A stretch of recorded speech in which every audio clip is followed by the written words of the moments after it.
सारा ही जिहड़ा है पत्रकार साथियों का चाहे वो इलैक्ट्रॉनिक मीडिया तो ने प्रिंट मीडिया तो ने या सोशल प्लेटफार्म तो ने तुहानू जी आया कहना वा। मेरे नाल साडे मालविंदर कंग जी जो नैशनल स्पोक्स परसन ने ते नाल डॉक्टर सन्नी आलूवाले जिहड़े आम आदमी पार्टी के सीनियर लीडर ने स्पोक्स परसन भी ने। अज एक बड़ा इतिहासक फैसला आम आदमी पार्टी की सरकार ने लिया है जिहड़ा असीं समझते हैं कि बहुत साल पहला लै लेना चाहिए सी, जिस फैसले का असर जिहड़ा हैगा आने वाले दिनों के विच तुसीं पंजाब के पेंडू खेतर दे विच देखोगे। और पिछले समय दे विच समय दी सरकारां ने भावें वो बादल साहब की सरकार सी ते भावें कांग्रेस की सरकार सी, अपनी नलायकियां दे कारण पंजाब नूं बहुत पिछे लैके चले गए और कई बार अपने वादियां की पूर्ति वास्ते अपने निजी राजनीतिक स्वार्थां की पूर्ति वास्ते लोगों के खून पसीने की कमाई नूं इधर उधर वरत्या गया, जिसका नुकसान जिहड़ा हैगा ओवरऑल पंजाब नूं ते पंजाब दे वासियों नूं होया। ते जिहड़ी प्रैस कॉन्फ्रेंस वास्ते मैं बेनती करूँगा साडे national spokesperson Malvinder Kang ji नूं वो अज दे इस मुद्दे उत्ते तुहाडे नाल गलबात करें। धन्नवाद नील जी। दो तीन बड़े ही जरूरी इशूज़ जिहड़े आ गवर्नेंस नूं लैके और खासकर जिस तरह नील जी ने दस्सिया है पेंडू खेतर के सुधार नूं लैके अज मान साहब की सरकार ने फैसले अपने कैबिनेट च लए आ। एक तो तुसीं सारे जानते हो जिस तरीके नाल साडा रूरल डिवेलपमेंट फंड पिछले सालों च रुकदा रहा है और इस टाइम भी मौजूदा टाइम च भी 1100 करोड़ तो वध जिहड़ा है रूरल डिवेलपमेंट फंड टैक्नीकलिटीज करके या पिछलियां सरकारां ने जिहड़ा जिस मकसद लई सेंटर तो फंड आया सी उहनूं डाइवर्ट करके ते वरतिया किते होर है। ये चीज़ां इहो जिहियां गलतियां भविख च ना होण। पंजाब नूं अज पैसे की सब तो ज़्यादा जरूरत है, लोड़ है, ते पंजाब की मान साहब की सरकार ने पंजाब रूरल डिवेलपमेंट एक्ट जिहड़ा 1987 है उहदे च एक अमेंडमेंट कीती है और इंश्योर किया है सेंटर की सरकार नूं भी कि जिहड़ा रूरल डिवेलपमेंट फंड है जिहड़ा बेसिक परपज पेंडू खेतरां नूं उन्हां दा इंफ्रास्ट्रक्चर सड़क नैटवर्क ते बाकी चीज़ां नूं इंप्रूव किस तरह करना है उहदे ते खर्च होना चाहिए है और होऊगा। उहदे लई पेंडू रूरल डिवेलपमेंट फंड जिहड़ा है उहदे ते 1987 च अमेंडमेंट की एक तो पंजाब की सरकार ने यह वड्डा फैसला लिया है। दूसरा जिहड़ा कि असीं वार वार मान साहब ने पंजाब के लोगों को आश्वस्त किया कि रोजगार जिहड़ा है बड़ा इंपॉर्टेंट इशू है नौजवानों लई, खासकर कि टिफन फड़ाउणे आ टीके नौजवानों के हत्थां चों खो के टिफन फड़ाउणे आ। उस दिशा च मान साहब की सरकार ने एक होर फैसला लिया है जिहड़ा साडा water supply and sanitation department है उहदे च 145 जिहड़ियां वैकेंसीज जिहड़ियां वो भरन जा रही है मान साहब की सरकार। ये भी एक पंजाब की कैबिनेट ने और मान साहब की सरकार ने अहम फैसला लिया है। इहदे नाल नाल पिंडां दीयां पंचायतां नूं मॉडर्न टैक्नोलॉजी नाल जोड़न वास्ते आधुनिक तकनीक नाल जोड़न वास्ते किस तरीके नाल, क्योंकि टैक्नोलॉजी का जमाना है और इहदे च एक सेंटर की बड़ी वड्डी स्कीम सी नैशनल ऑप्टिकल फाइबर नैटवर्क। ये डॉक्टर मनमोहन सिंह उन्हां दे टाइम लॉन्च की गई सी, लेकिन पिछलियां सरकारां ने इहदे वल भी ध्यान नहीं दिता ते मान साहब की सरकार ने अज अपनी कैबिनेट च जिहड़ा नैशनल ऑप्टिकल फाइबर नैटवर्क है उहदे राही पंजाब दीयां पंचायतां च नैटवर्क नूं किस तरह इंप्रूव करना, किस तरह पंचायतां नूं जोड़ना है, वो सेंटर की सरकार नाल MOU करन जा रही है ताकि नैशनल ऑप्टिकल फाइबर दे राही वधिया टैक्नोलॉजी नाल पंचायतां नूं जोड़िया जावे। सो ये बड़ा इंपॉर्टेंट पार्ट है। ਇਹਦੇ ਨਾਲ ਤੁਸੀਂ ਸਾਰੇ ਪਿਛਲੇ ਦਿਨਾਂ 'ਚ ਦੇਖ ਰਹੇ ਹੋ ਕਣਕ ਦਾ ਸੀਜ਼ਨ ਚੱਲ ਰਿਹਾ ਹੈ ਔਰ ਕਣਕ ਦੇ ਸੀਜ਼ਨ ਦੇ ਦੌਰਾਨ ਪਿਛਲੇ ਦਿਨਾਂ ਜਿਸ ਤਰ੍ਹਾਂ ਗਰਮੀ ਇੱਕਦਮ ਬਹੁਤ ਵਧੀਆ ਤੇ ਜਿਹੜਾ ਕਣਕ ਦਾ ਦਾਣਾ ਹੈ ਉਹ ਕਿਤੇ ਨਾ ਕਿਤੇ ਪਤਲਾ ਹੋਇਆ। ਔਰ ਇਹ ਕਿਸਾਨ ਦੀ ਗਲਤੀ ਨਹੀਂ ਹੈ, ਇਹ ਨੈਚੁਰਲ ਪ੍ਰਕੋਪ ਕਹਿ ਲਓ। ਔਰ ਇਹਦੇ ਕਰਕੇ ਪੰਜਾਬ ਦੀਆਂ ਜਿਹੜੀਆਂ ਖਰੀਦ ਏਜੰਸੀਆਂ ਸੀ, ਪ੍ਰੋਕਿਉਰਮੈਂਟ ਏਜੰਸੀਆਂ ਸੀ, ਉਹਨਾਂ ਨੇ ਪਿੱਛੇ ਜੇ ਇੱਕ ਕਾਲ ਵੀ ਦਿੱਤੀ ਆ, ਅੱਜ ਤੋਂ ਮਤਲਬ ਵੀ ਬੰਦ ਰੱਖਾਂਗੇ, ਅਸੀਂ ਪ੍ਰੋਕਿਉਰਮੈਂਟ ਕਰ ਨਹੀਂ ਸਕਦੇ, ਕਿਉਂਕਿ ਸੈਂਟਰ ਸਰਕਾਰ ਇਹ ਤੇ ਕਈ ਤਰ੍ਹਾਂ ਦੇ ਆਬਜੈਕਸ਼ਨ ਲਾ ਸਕਦੀ ਹੈ। ਹਾਲਾਂਕਿ ਕਣਕ ਦਾ ਦਾਣਾ ਪਤਲਾ ਹੋਣਾ ਜਾਂ ਹੋਰ ਕੋਈ ਕਮੀ ਹੋਣਾ, ਇਹ ਤੇ ਇੱਕ ਪ੍ਰਕਿਰਤੀ ਕਰਕੇ ਹੋਇਆ, ਕਿਸਾਨ ਦਾ ਕੋਈ ਜਿਹੜਾ ਇਹਦੇ ਚ ਦੋਸ਼ ਨਹੀਂ ਆ। ਤੇ ਔਰ ਮਾਨ ਸਾਹਿਬ ਦੀ ਸਰਕਾਰ ਨੇ ਪੰਜਾਬ ਦੇ ਲੋਕਾਂ ਨੂੰ ਇਨਸ਼ੋਰ ਕੀਤਾ ਹੈ ਵੀ ਇੱਕ ਇੱਕ ਦਾਣਾ ਜਿਹੜਾ ਆ ਪੰਜਾਬ ਦੇ ਹਰੇਕ ਕਿਸਾਨ ਦੀ ਖੇਤ ਦਾ, ਕਣਕ ਦਾ ਪੰਜਾਬ ਸਰਕਾਰ ਪ੍ਰੋਕਿਉਰ ਕਰੂਗੀ, ਚੱਕੂਗੀ ਔਰ ਸਮੇਂ ਸਿਰ ਉਹਨੂੰ ਪੇਮੈਂਟ ਦਊਗੀ। ਔਰ ਮਾਨ ਸਾਹਿਬ ਦੀ ਸਰਕਾਰ ਨੇ ਮੋਦੀ ਸਾਹਿਬ ਨੂੰ ਪਿਛਲੇ ਦਿਨ 'ਚ ਇੱਕ ਚਿੱਠੀ ਲਿਖੀ ਔਰ ਅੱਜ ਸੈਂਟਰ ਵੱਲੋਂ ਇੱਕ 5 ਟੀਮਾਂ ਕਣਕ ਦੀ ਪ੍ਰੋਕਿਉਰਮੈਂਟ ਨੂੰ ਲੈ ਕੇ ਜਿਹੜੀ ਉਹਦੀ ਕੁਆਲਿਟੀ ਆ ਉਹਨੂੰ ਉਹ ਕਿਸ ਤਰੀਕੇ ਨਾਲ ਫਲੈਕਸੀਬਲ ਕੀਤਾ ਜਾਵੇ ਤਾਂ ਕਿ ਕਿਸਾਨ ਨੂੰ ਕੋਈ ਪਰੇਸ਼ਾਨੀ ਨਾ ਆਵੇ ਤੇ ਪ੍ਰੋਕਿਉਰਮੈਂਟ ਲਗਾਤਾਰ ਜਾਰੀ ਰਹੇ।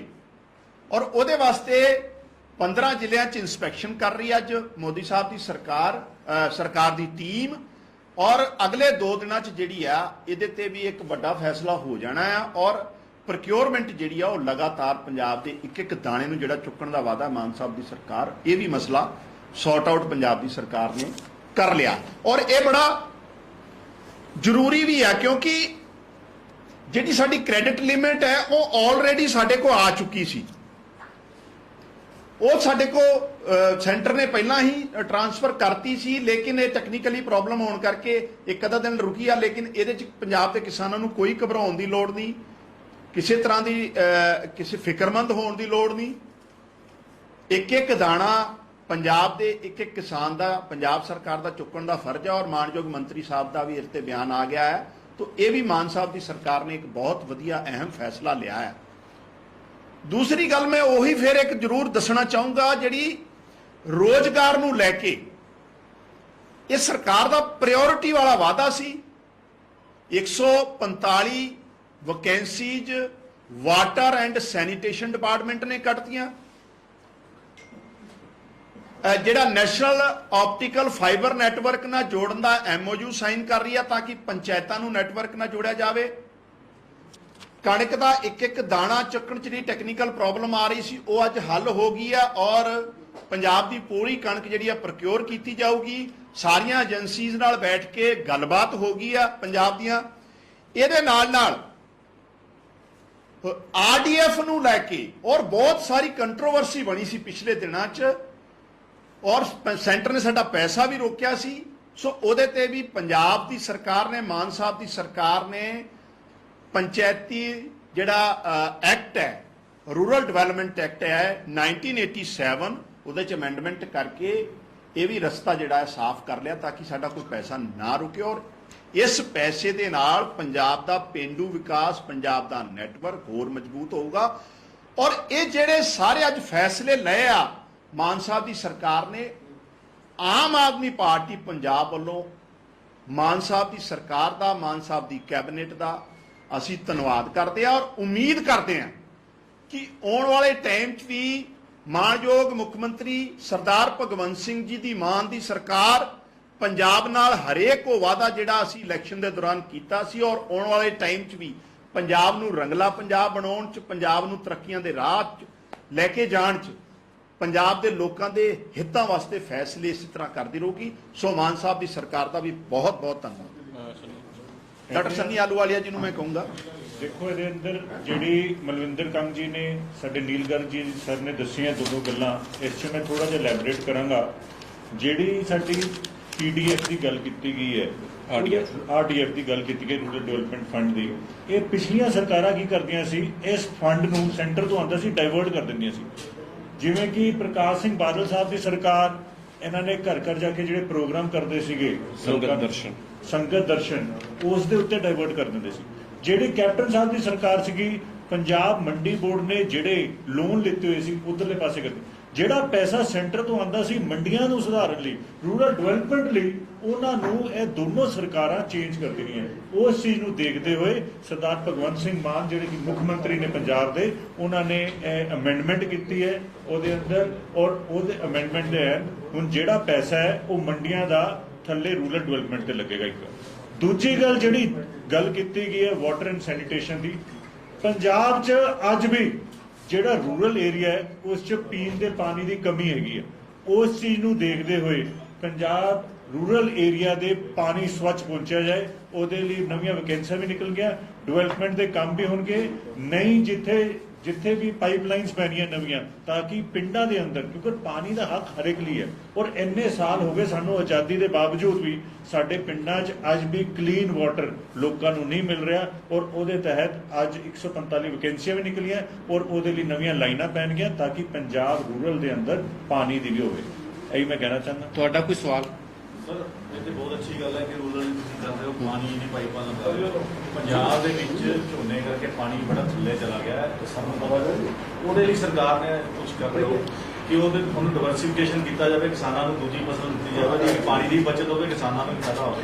ਦੇਖੋ, ਜੇ ਚੋਣਾਂ ਦੇ ਵਿੱਚ ਵਾਤਾਵਰਣ ਦਾ ਮੁੱਦਾ ਸਭ ਤੋਂ ਪਹਿਲਾਂ ਉਠਾਇਆ ਸੀ ਤਾਂ ਆਮ ਆਦਮੀ ਪਾਰਟੀ ਨੇ ਉਠਾਇਆ ਸੀ ਕਿ ਅਸੀਂ ਸਮਝਦੇ ਹੈਗੇ ਕਿ ਪੰਜਾਬ ਦੇ ਵਿੱਚ ਜਿਹੜਾ ਵਾਤਾਵਰਣ, ਆਬੋ ਹਵਾ ਜਿਹੜੀ ਹੈ ਉਹ ਖਰਾਬ ਹੋਈ। ਉਹ ਝੋਨਾ ਹਾਲਾਂਕਿ ਸਾਡੀ ਫਸਲ ਨਹੀਂ ਹੈਗੀ, ਨੈਸ਼ਨਲ ਜਾਣੀ ਕਿ ਪੱਧਰ ਤੇ ਜ਼ਰੂਰਤ ਸੀ ਤਾਂ ਬੀਜਿਆ ਗਿਆ ਤੇ ਉਹਦੇ ਨਾਲ ਸਾਡਾ ਪਾਣੀ ਜਿਹੜਾ ਕਾਫੀ ਥੱਲੇ ਚਲਾ ਗਿਆ।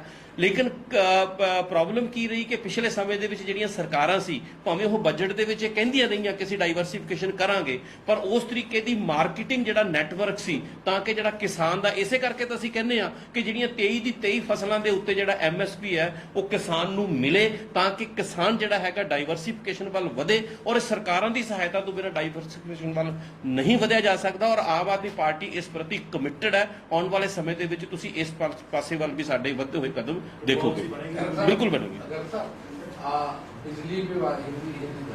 बिजली पे बात कर रहे हैं, लगातार कट्स लग रहे हैं, 300 यूनिट फ्री की भी बात चल रही है, कैसे देखे आम आदमी पार्टी? क्योंकि लोग किसी न किसी जगह पे ये खबरें आ रही है कि कट बहुत लंबे चल रहे हैं। एक मेरे से जुड़ा सवाल है, विरोधी ये भी कह रहे हैं कि जब दिल्ली में सरकार बनी आम आदमी पार्टी की, उस समय पहली जो कैबिनेट मीटिंग थी उसमें फैसला लिया गया था कि वहाँ पे जो है बिजली मुफ्त की जाएगी, तो यहाँ पे वो फैसला कब लिया जाएगा? 300 यूनिट फ्री कब होंगे और बिजली के कट कब हिंदी देखो,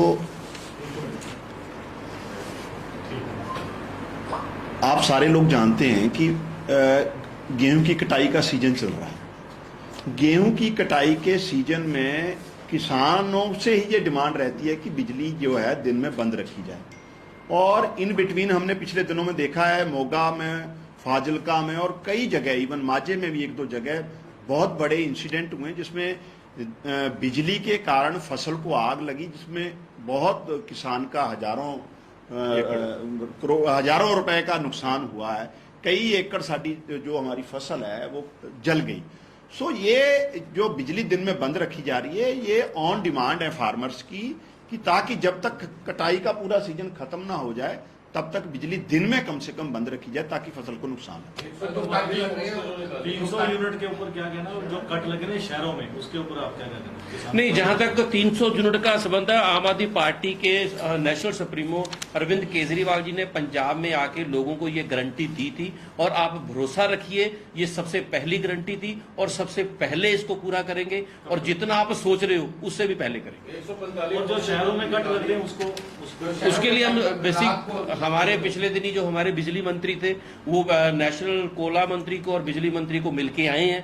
जो कोले की प्रॉब्लम थी उन्होंने उनको श्योरिटी दी है कि कोले की प्रॉब्लम नहीं रहेगी, और हम उम्मीद कर सकते हैं आने वाले दिनों में ये कट से हमारे को निजात मिलेगी। कोले की दिक्कत करके ये बिजली के कट लग रहे हैं? नहीं, कोले की शॉर्टेज थी जैसे सुनने में आ रहा था, तो इसीलिए जो हमारे जो मंत्री हैं, बिजली मंत्री, वो नेशनल जो बिजली मंत्री हैं उनको मिलके आए हैं और कोयला मंत्री ताकि पैडी सीजन प्रॉब्लम ना आए किसानों को, और सभी प्रिपरेशन चल रही है। 145 जो कॉस्ट निकाली है, जो डायरेक्ट रिक्रूटमेंट है, उसका क्या प्रोसीजर, कैसे?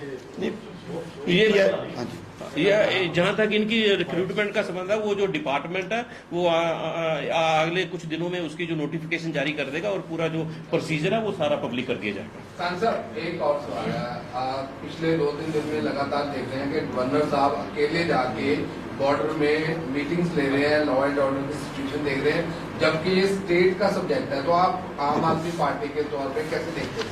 देखो, ना तो ऑनरेबल गवर्नर साहब ने मुख्यमंत्री जी के अधिकार क्षेत्र में दखलंदाजी दी है, ना मुख्यमंत्री जी ने उनके अधिकार क्षेत्र में दखलंदाजी। लेकिन इससे हम लोग मुनकर नहीं हो सकते कि गवर्नर साहब भी एक संवैधानिक पोस्ट पे हैं, हमारे सत्कारित हैं, महामहिम हैं, और गवर्नर साहब हमारे जो एजुकेशन इंस्टीट्यूट होते हैं, चाहे यूनिवर्सिटी हो, उसके चांसलर भी होते हैं। तो मुझे लगता है कि हेल्दी परंपरा अगर वाइस जो हमारे गवर्नर साहब हैं, ऑनरेबल गवर्नर, अगर पंजाब के लोगों से राफ्ता बना रहे, सुख दुख उनका सुनने जा रहे हैं, पंजाब के गांव में जा रहे हैं, तो मुझे लगता है इसको खामखा इशू नहीं बनाना चाहिए, बल्कि जो सरकार और संवैधानिक मुखिया की लोगों के प्रति जिम्मेवारी है उसके प्रति संजीदगी के तरह देखना चाहिए। और गवर्नर साहब पंजाब के गवर्नर हैं, कोई दूसरे सूबे के गवर्नर तो नहीं, वो हमारे गवर्नर है। तो इसमें अधिकार क्षेत्र में तो कोई इंटरफेरेंस नहीं है मुख्यमंत्री जी के, तो खामखा इशू नहीं। विरोधी सवाल चुक रहे हैं कि आम आदमी पार्टी रिएक्ट क्यों नहीं कर रही इस मुद्दे पे? जो दिल्ली ते होंगे उथे एलजी कुछ करने से उस समय उसी टाइम सवाल चुके जाते सी। नहीं, मैंने तुसी पंजाबी च कहना ना, मैं पंजाबी मैनू फिर देखो गल ये है, मैंने क्या कहा कि मानयोग गवर्नर साहब अधिकार क्षेत्र में मुख्यमंत्री जी के इंटरफेरेंस तो नहीं ना कर रहे।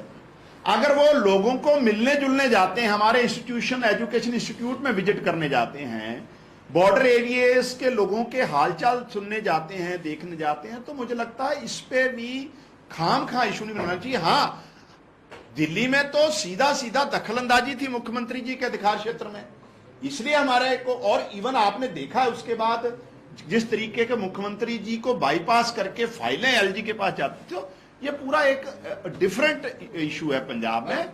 पर आपको लगता नहीं कोई पॉलिटिक्स है इसके पीछे? क्योंकि वो कह रहे हैं तालमेल भी नहीं है। आपको लगता है कोई पॉलिटिक्स है इसके पीछे? आपने नहीं, मैं मैनू नहीं लगता है।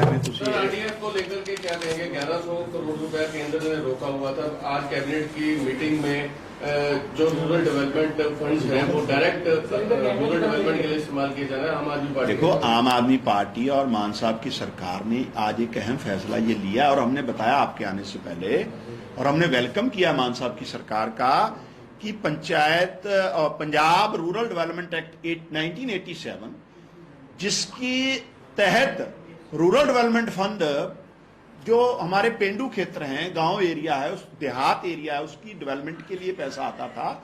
पिछले सालों में सरकारों ने उसको डाइवर्ट करके और कहीं खर्च किया, तो इसलिए हमारा पैसा रुका हुआ है सेंटर के पास। तो आज मान साहब की सरकार ने इसमें अमेंडमेंट की है, पर्टिकुलर जो फंड जिस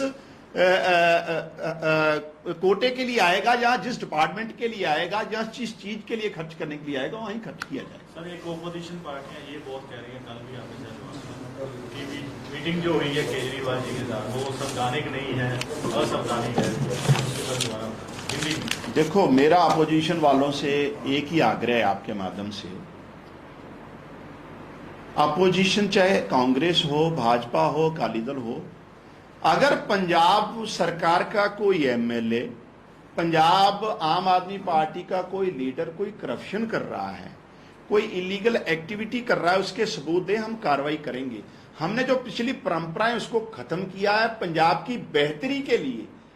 पंजाब की बेहतरी के लिए जहां से भी हमको कोई आइडिया अच्छा मिलेगा उसको अडॉप्ट करेंगे। और दिल्ली के मुख्यमंत्री जी ने अगर इनफॉर्मल मीटिंग में पंजाब के लोगों की बेहतरी के लिए कोई गाइडेंस दी है तो मुझे लगता है इसका स्वागत भी होना चाहिए। और पुराने चीफ सेक्रेटरी सर्वेश कौशल जी ने भी आज इस पर एक ट्वीट किया है कि पुराने समय में भी चाहे ब्यूरोक्रेसी हो, चाहे हमारे मेंबर पार्लियामेंट हो, मेंबर लेजिस्लेटिव हो, कारपोरेटर हो, स्टडी टूर के लिए हमको दूसरे सूबों में और दूसरे मुल्कों में भेजते थे। तो दिल्ली में तो केजरीवाल जी ने करके दिखाया बिजली वाले इश्यूज पे काम, एजुकेशन वाले इश्यूज पे। और मुख्यमंत्री जी मान साहब बार बार ये बात कहते हैं कि हमको कोई अच्छा सुझाव, अच्छा मॉडल चाहे हमारे अपोजिशन की सरकारें भी देंगी, अगर पंजाब के लोगों की बेहतरी के लिए होगा तो हम उसको जरूर अडॉप्ट करेंगे। इसमें किसी तरह की हो हल्ला या ऐतराज करने की जरूरत नहीं। लेकिन ये ना तो अनकॉन्स्टिट्यूशनल है, ना इलीगल है, ना किसी तरीके की वायलेशन या प्रोटोकॉल में वायलेशन हुई है।